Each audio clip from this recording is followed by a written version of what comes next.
Hello, my name is Matt Edmondson, and you are listening to the e-commerce podcast. Yes, you are. Now, I've been an e-commercer since 2002, and these days I partner with e-commerce brands to help them grow, scale, and finally exit. And if you'd like to know more about how that works, and if we could work together, head over to our website, ecommercepodcast.net, where you will find all of that information. Now, today I am joined by the wonderful Frank Arellano, the CEO and founder of Revolve3, a payment optimization platform which is based in Laguna Beach, of all places, because if you're going to base a company, why not base it in Laguna Beach?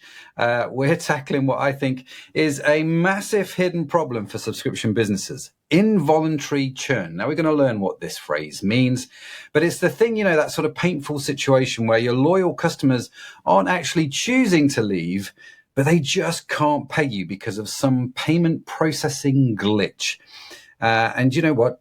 I wonder if we realize just how much money this is costing subscription commerce. Now, most merchants I speak to, we sort of seem to have the hope for the best strategy. When it comes to payment providers, we pick one and we just hope it's going to work. But Frank has actually built his own solution after years of frustration with existing systems that couldn't minimize false declines or even maximize payment approvals. Before founding Revolve3, he spent over 20 years as an executive at Ingram Micro and Experian, which probably means he knows your credit score. And now he's on a mission to reshape the recurring payment market. Frank, welcome to the show. Let's jump into it. What was it that kickstarted this? What made you realize that payment processing was such a critical issue for subscription businesses? And why weren't the existing solutions fixing it, I guess? Yeah, great question, Matt. Thank you so much for having me on the show. So honored to be here. Love everything that you guys have done. Longtime e-commerce person, right? And I consider myself super sort of savvy with respect to payments. Until I actually got into Experian.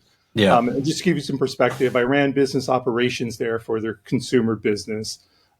Lots of subscriptions, right? But a lot of churn related to it. Now, you could say, well, probably a lot of insufficient funds, perhaps, consumers with credit issues or things like that. But as we dove into it, it was a lot more nuanced than that. So a couple of things to consider.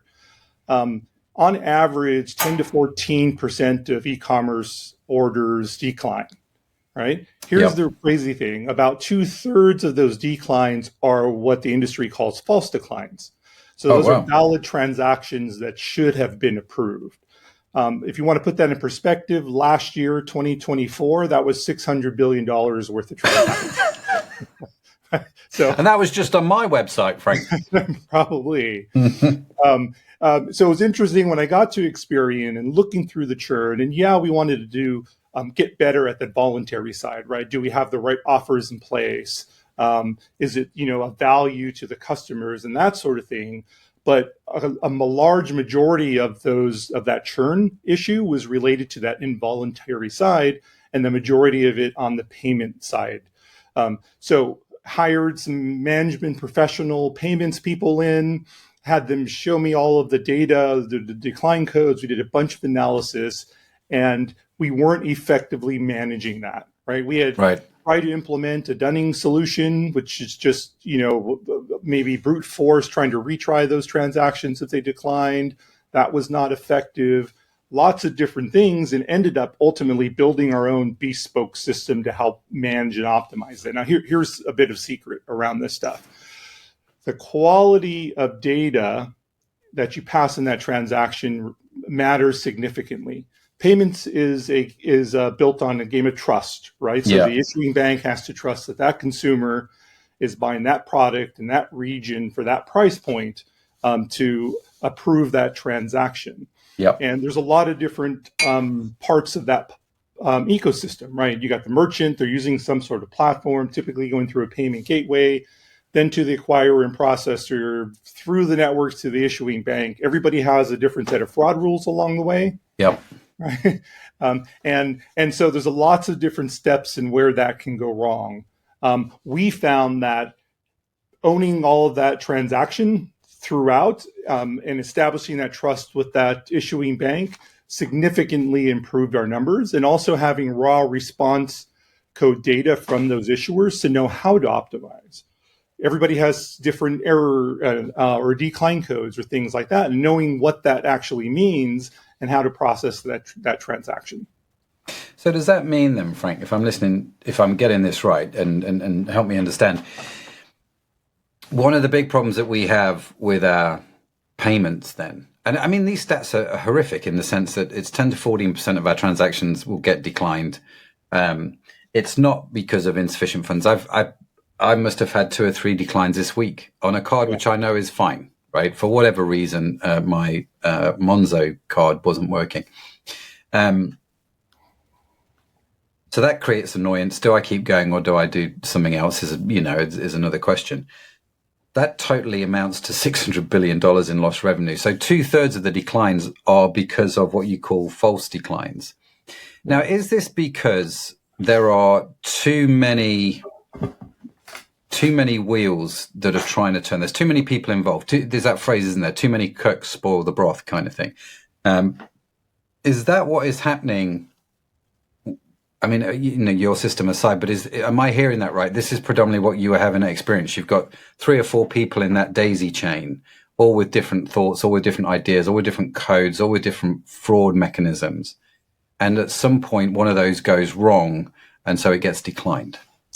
Yeah, there's a number of different things that can go wrong, right? So everybody in the business wants to protect against fraud, right? So there's a lot of sort of pre-auth sort of stuff that we utilize to make sure that we're protecting the consumer, right? That stuff is great. Sometimes too much of that data can cause a little bit of concern, right? So we want to be careful around that. But everything in that transaction matters. So how the transaction is coded, what token are you using, what MCC code is the merchant configured for, all of that informs us on what data is required, who the issuing bank is, on what data is required in order to get that transaction approved. I wish it was as simple as every issuing bank thinks about it in the same way and has the same fraud rules, right? That's not the case. It's an imperfect science. So knowing if Matt's buying a subscription streaming service and he wants to pay monthly and he's using a Chase card, what does Chase need to know about Matt and this product and this service to feel comfortable in improving that?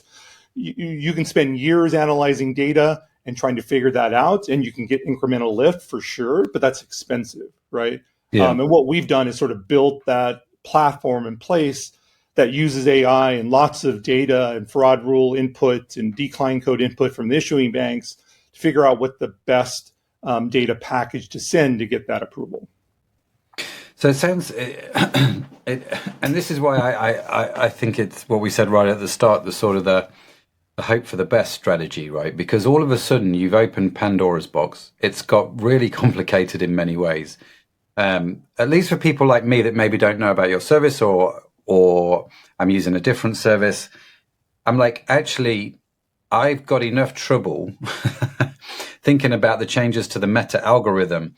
And now actually, what I'm hearing you say is actually you should really focus on this as well, because this is affecting 10, 15% of your sales, right? So it feels like it's kind of getting complicated quick, if that makes sense. I don't know if it is. I don't know if I'm maybe a little bit too afraid of the problem. But am I the only one that sort of feels that way? Or is this a common thing that most people feel like when they're faced with this problem? Yeah, I would say, and I talk to lots of companies out there, I would say that there's a significant amount that don't have enough insight to know that there's a problem, right? And once they identify the problem, like how to fix it or solve it, sort of thing. And I did not, right? Mm-hmm. Running a very large sort of enterprise, I had no idea this hidden sort of issue that was going on, and hired some people that can help me sort of understand what that is, but more importantly, how do I sort of solve this issue? And it was fairly significant. One company I was at, are what we used to use a metric called effective collection rate. So this is exclusive of the voluntary churn side of things. So customers that are on our platform that are still active and signed up, how much of those dollars are we collecting versus what was owed? And we call that effective collection rate, right? We were kind of low, mid 60s, which is not very good. No. Fast forward, having gone through this sort of payment analysis, resolving the issue, that was like 98, 99% once we've identified it and solved it, sort of thing, right? That is a significant gain on a current customer base, right? No new marketing, no new offers presented, just solving a payment problem on the back end. So it can be super effective. On average, our Revolve customers improve their approval rates by about 14%. Some businesses are higher, particularly those that are sort of in the digital goods or high risks sort of spaces. Yeah. Lower for large enterprises that already have sort of robust systems in place. But we've got one customer doing multi-billion dollars, and they're getting 5.8% lift on their approvals. That's a lot of money. $multi-million a month of net new revenue by solving this type of problem, right? So it is impactful. And I definitely encourage all your e-commerce folks to, at least check it out and get informed. Well, I guess this leads nicely to my next question, Frank. But before I ask that question, let me just take a little minute to mention about Cohort. Now, if you don't know what Cohort is, it's the new version of Cohort. Actually, you may have, if you're a long-time listener, there was an old version. Now there's a new version of Cohort. Cohort is where we have monthly get-togethers on Zoom. So we just get together, shoot the breeze, talk about e-commerce, what's working, what's not working. We've got a cohort in the ANZ region, or ANZ region, as I would like to say. We've got a brand new UK cohort starting as well. So if you'd like to come join that, like I say, it's free. It's pretty easy. We just get on Zoom. We just chat. It'd be great to meet you. Great to talk about e-commerce. So if you want to know more about that, head over to ecommercepodcast.net. Now, Frank, my question for you is is there a difference between what I would call straight e-commerce, right, and subscription recurring revenue with churn? Or is it doesn't really matter, actually, whether you're straight e-commerce or whether you're doing subscription commerce, you've got the same problem? Yeah, anything that what we call credential on file, right, where you're having to store a payment type or payment method. Yeah. Significant value there, whether they're one-time payments or recurring payments, it doesn't matter. We all know there's a difference between retail approvals, right? You got your card, you're physically there, you're swiping it or tapping it. Those approval rates are significantly higher, although there is sort of declines there. Yeah. It's much different than online, right? So anytime there's an online order is where we can effectively help manage that integrity and, create the highest approval rate possible. So, yeah. So it's pretty similar then, whether you're straight e-commerce or whether you're membership recurring.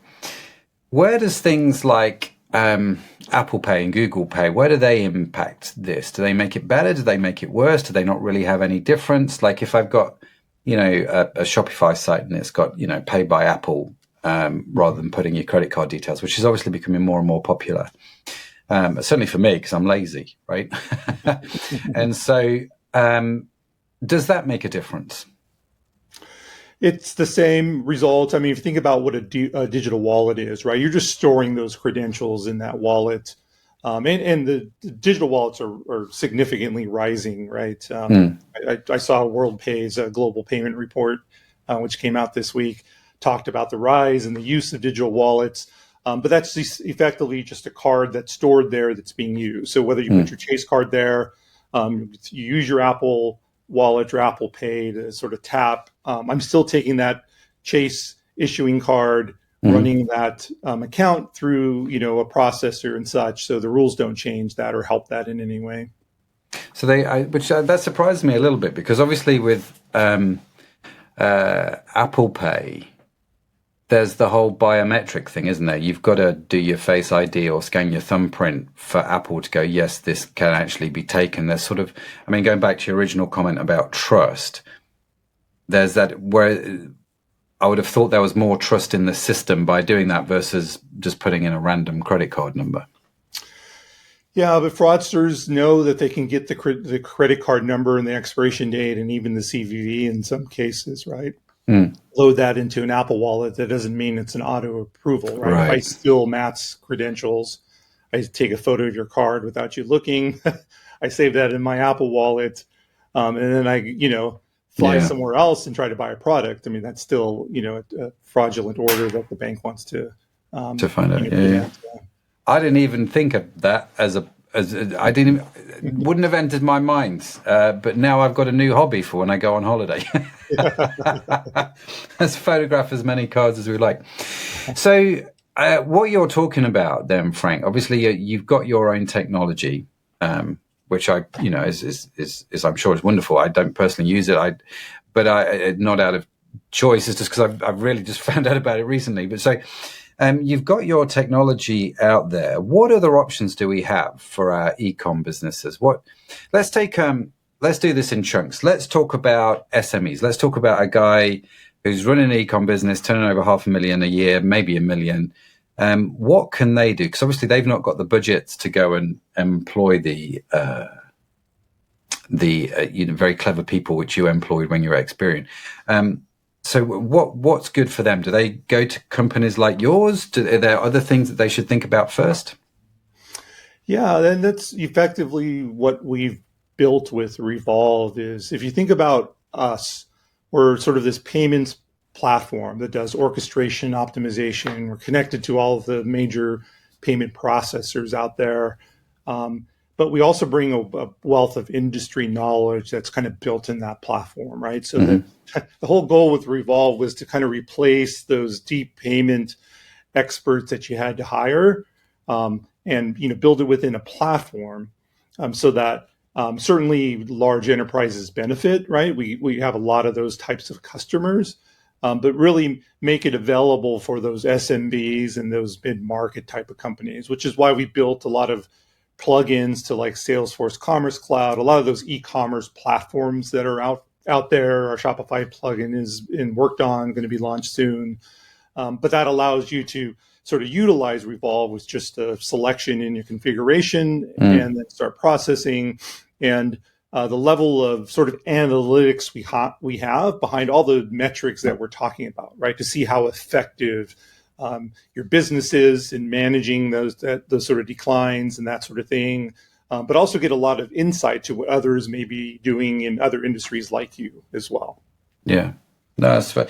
So you actually cater to all markets, don't you? Then it doesn't matter how big or small you are. It's gonna be helpful to get somebody like you involved to help with the declines. Or is it a case of? I mean, I'm actually thinking out loud here, Frank. What I can't tell you, maybe embarrassingly slow, actually. I'm sure I could figure it out in the next 20 minutes if I was really inclined to do so. I can't tell you off the top of my head on our e-com sites what our decline rate is for payments. And actually, I think I'm not the only one, but I probably should know. I mean, you're laughing at me, which is fair play. I think I probably should know this number. What's the tipping point? So let's say I have, for whatever reason, a low decline rate, like 2-3%. Should I go, well, okay, I'm okay with that? That's kind of, it is what it is. At what point on that percentage scale is the tipping point? I think if you're in, and it all depends on the type of business that it is, right? So it'll vary significantly. Super high risk businesses with a 20% decline rate is probably about normal. Super low risk businesses with a 15 to 10% is probably about normal. But is there still opportunity there? Right. The key is to eliminate the false declines. Right. You want the real declines are okay, whether that's a fraudulent order, perhaps. An insufficient funds, there's not much you can do with that, right? If they've maxed out their card or something like that. but there's usually always an opportunity, even if your approval rates are fairly decent. But I do encourage you to know what your approval rates are, right? So, Yeah. I'm going to find I out. was laughing not at you, but that is very common. Mm. I've gone into large companies, talking to heads of e-commerce, and I'm like, what's your effective approval rate, or how much do you pay for processing? And I get I don't know, but I'll look into it, sort of thing. Yeah. And Yeah. those things should matter to you, right? As you Yeah. e-commerce. And it's interesting that that you say that, because they should. And I'm talking to you now going, I should really know these numbers. And I coach people, for crying out loud. I partner with other e-com businesses and so I should probably know these things. And in the back of my head, I do, right? But I think I'm probably a bit like, we mentioned before we started recording that you went to Sub Summit last year. I was at Sub Summit. You're going this year. I'm going this year. So if you're going to Sub Summit, by the way, dear listener, come say how's it to both me and Frank. We'd love to meet you. And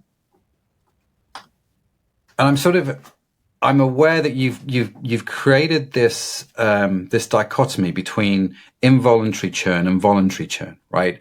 And so voluntary churn is things that I guess I can control on my website, right? So I can look at the value of the offering. I can look at those kind of things. And this is where the customer is voluntarily choosing to stop its subscription. And I can look at the reasons why and the psychology and the offer and the value and all that sort of stuff and try and work on that, which they cover really well at Sub Summit. Yeah. And you mentioned involuntary churn is sort of a less identified problem and a less talked about problem. And I guess I'm thinking that most e-commerce entrepreneurs like me are very aware of the voluntary things, right? Why people aren't buying. We focus on that, optimization rates and all that sort of stuff. We rarely think about and maybe everyone listening to the show's going, Matt, shut up. It's just you, mate. I don't think it would be, but we rarely look at these involuntary things. And I wonder why that is. I think, it's great, right? There's a lot of focus on that. And, like you talked about, right? Is the value there? What's the onboarding experience like? I was in the same, had the same problem for years, right? That's where my focus was. I used to think about payment declines or failures as just all insufficient funds, and those customers just naturally churn out. It is what it is was kind of my common theme to dealing with that. But there's a significant amount of customer service potential, right? Because if you churn someone out and they get a notification that they can no longer use your product, but yet they want to use their product, that's a very frustrating thing, right? Yeah. For them. So we've seen our customers' success metrics go up also in dealing with this, right? So there's a lot of other adjacent sort of metrics that can be enhanced with solving these sort of payment related issues that are going on. Yeah. That's interesting, isn't it? Because I don't know if you've come across the Subly platform. Great platform. They were at Sub Summit last year. Great guys that work there, and they have just released a study, their Subly Comprehensive 2025 study, saying that subscription price has virtually no correlation with churn rates. The correlation coefficient of average order value from churn rate is actually insignificant. What truly drives retention on the involuntary side, according to the research, is perceived value, experience, and product relevance. And I'm guessing when it comes to the involuntary issues like payment issues, what you are doing is you are damaging, I suppose, the customer experience. Out of those three things, that's what you're hitting, isn't it? It's a really, really negative customer experience. And I'm sure there's some interesting psychology around this, because I know that when I go to a website and it declines my card, I'm like, what's wrong with you? I know there's money on the card. I'm not blaming me. I'm not blaming the bank. I'm blaming your website for some bizarre reason, even though I understand the technology behind it. Well, and there's a lot. So banks are super concerned about this, right? Because there's a term called top of wallet, and they know what happens. And I was just in New York in January, which I don't encourage everybody to go to New York in January. It's really cold. But I was there. I stopped to buy a bottle of water at a bodega, swiped my Chase card, tapped it, it got declined. My wife and I share the same account, right? So she's getting notifications on her phone going, are you purchasing this from some random name? And she's declining it, like, nope, not me, sort of thing. So ultimately, it declined. What did I do? I put that in the middle of my wallet. I took out my Wells card. It approved, and that's now still on the top of my wallet. Like, it's literally right here, right? It's fascinating. So there's a big concern. And yes, I was upset that I was being declined because it was me. It's, simple bottle of water. Yeah, it's fascinating. And I don't carry a wallet anymore, Frank. I have to be honest with you, but you can order the cards in your digital wallet. Same thing, right? Yeah. Top of wallet. It's like the cards at the bottom of my list. I don't even know what. Let me just check. Actually, I'm going to open up Apple Pay. So my Monzo card is definitely at the top. Right at the bottom is now my American Express, which I rarely use. I use it a tenth of what I used to use it as, for whatever reason. And I find this quite fascinating because American Express is making a lot less money out of me these days. I'm surprised they've not called me and gone, "Is everything okay? Are we still friends?" Yeah, well, it's a real issue. I had I won't name the subscription that I had. And I had a card that was stored there with them, loved the sort of subscription, but I got a nasty note saying your service is being stopped because the card is declined. And it was just the expiration date, right? Yeah.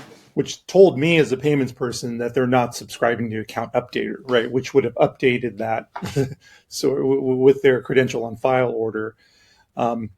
And I didn't have time, to sort of go and update it and stuff like that. So I used another service, right? Sort of thing. And that's a real sort of issue for a lot of merchants out there. So there's a lot of different things that you can do as a business, as an e-commerce business, to ensure that all of those customers that you have with payment methods, are you updating those accounts on a regular basis, or using some level of optimization to deal with these sort of decline issues out there? Is it cost effective? There's a lot of front end fraud strategy that you want to do as an e-commerce organization that, complement sort of what we do, chargeback management, all of that sort of stuff. But that whole view around managing those payments needs to be comprehensive. That would be my first advice. Yeah, I mean, yes, this is no other way to sort of talk about it, really. I think you're totally right. And it's such a critical part of our business. I mean, fundamentally, I have to take the money off you before for the sale to occur. And so it's such an important point. Just as a random curiosity, as you were talking there, every credit card I've got, every debit card I've got has got an expiration date on it, right? It expires in 1 year, 2 years, 3 years or whatever, which in some respects never really made sense to me. And I wonder are we going to keep them, do you think? Are we going to get rid of them? Do they serve a purpose other than, I get a new card every 3 years? They seem a little bit pointless to me, but maybe I'm missing something. That's a really good question. I've never really thought about it in that way. And we're not an issuer, right? So I can't speak to sort of why Chase is still requiring it. I think the Apple card, right, doesn't that not have an expiration date now? I think they may be the only card out there. Could be others. I don't know. And so I agree with you, though. There's probably not a tremendous amount of value, particularly since all of the issuers are doing account updates, right? Mm-hmm. And most of the card usage is e-com related, right? Yeah. So probably less reason why to keep it going forward, but that's a great question for them. Well, it's how do you if I'm a credit card issuer, I'm like, well, how do I stop somebody putting a new credit card in when this one expires? Well, I'll just take the expiry date off. But then like I say, it's just a random thought that occurred into my head. Yeah, good question. If I'm honest with you.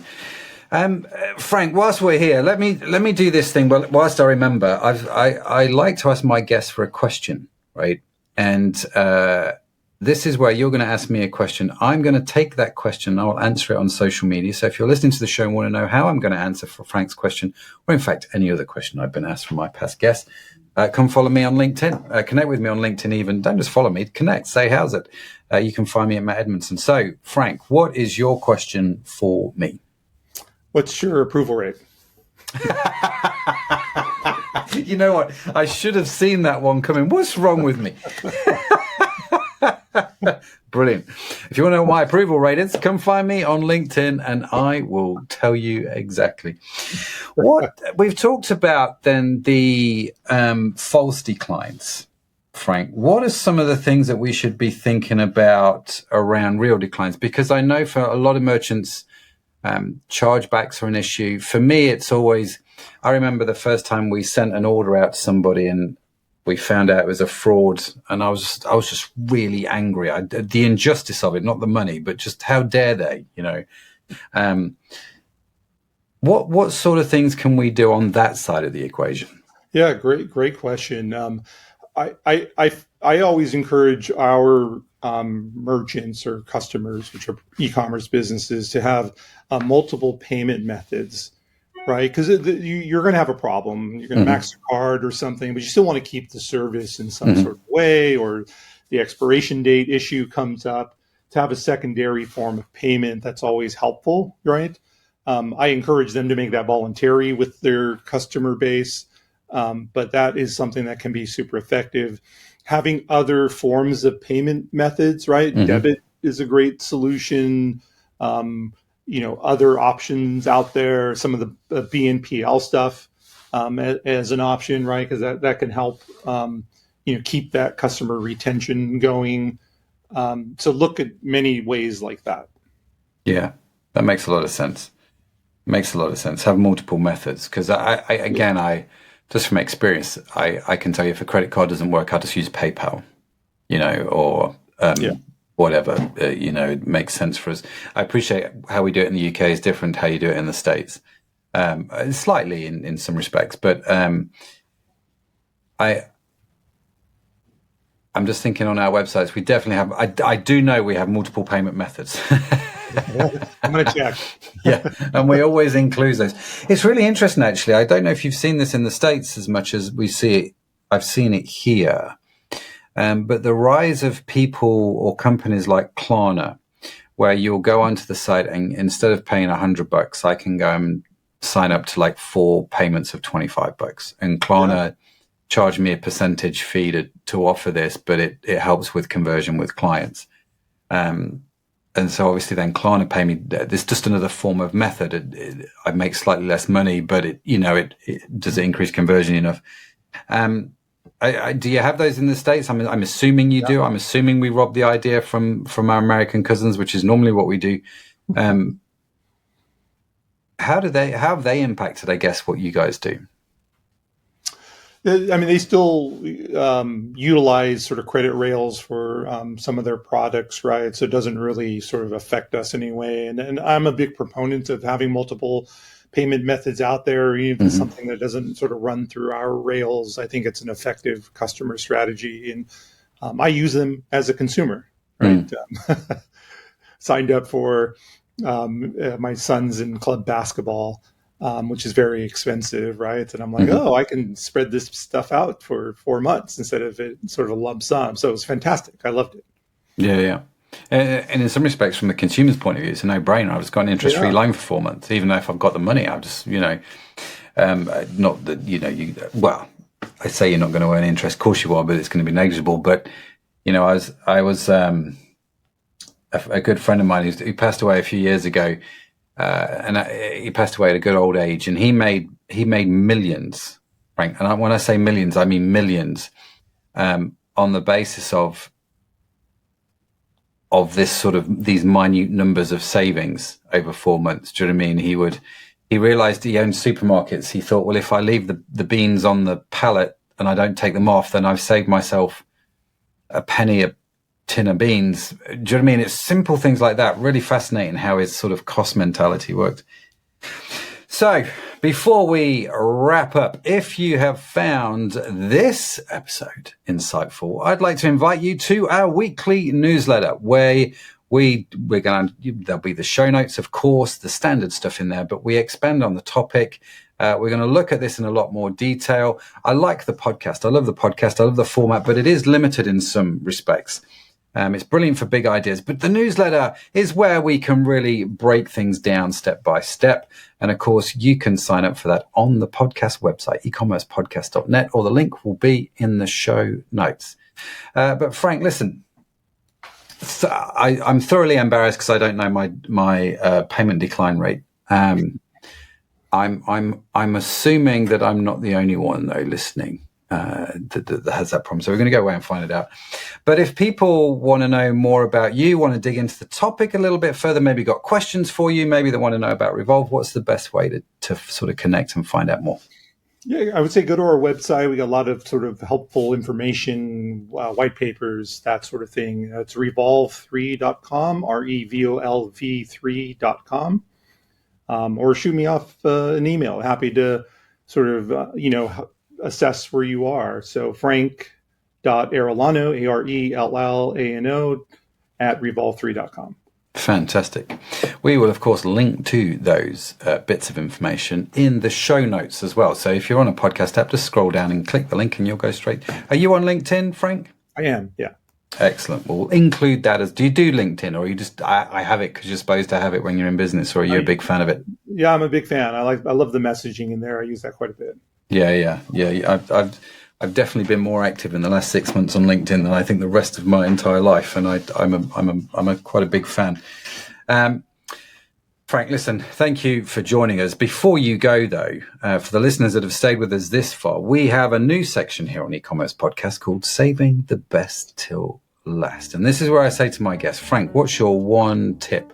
Maybe something that we've not talked about, maybe one thing that's going to change our businesses for the better, either in what we've talked about or something completely different in your years of e-commerce. If there was like one key tip that you could share, what would that be? I think it's related to what we talked about. Because to your point, Matt, a lot of people just kind of assume payments work and leave it alone. So I would say, go through your processing statements. I know they're super complicated and all these interchange numbers and things like that. But understand what your approval rates are. Understand how much you're paying for it, right? Your effective rate. They may advertise 2.9, but then you realize after all these other fees, you're paying 4%. Mm-hmm. So get informed, know what that is, because there's likely opportunity there to either save or improve that those decline rates. Fantastic. Frank, thank you so much, brother. Thanks for coming on. Genuinely loved the conversation. Very envious of Laguna Beach, not very envious of Milton Keynes, which is where you did live for a little while. We joked about that before we hit the record. Not that I have any issues with Milton Keynes, obviously, but I can see why you would choose Laguna Beach over Milton Keynes. For sure. Easy to say. But listen, loved it. Love the conversation. Let's definitely stay in touch. Let's meet up at Sub Summit. And of course, like I said, if anyone's listening thus far, do come and say how's it to us at Sub Summit. But Frank, thank you, man. Appreciate it. Thank you. Awesome. Well, that's it from me. That's it from Frank. Thank you so much for joining us. Have a fantastic week wherever you are in the world. I'll see you next time. Bye for now.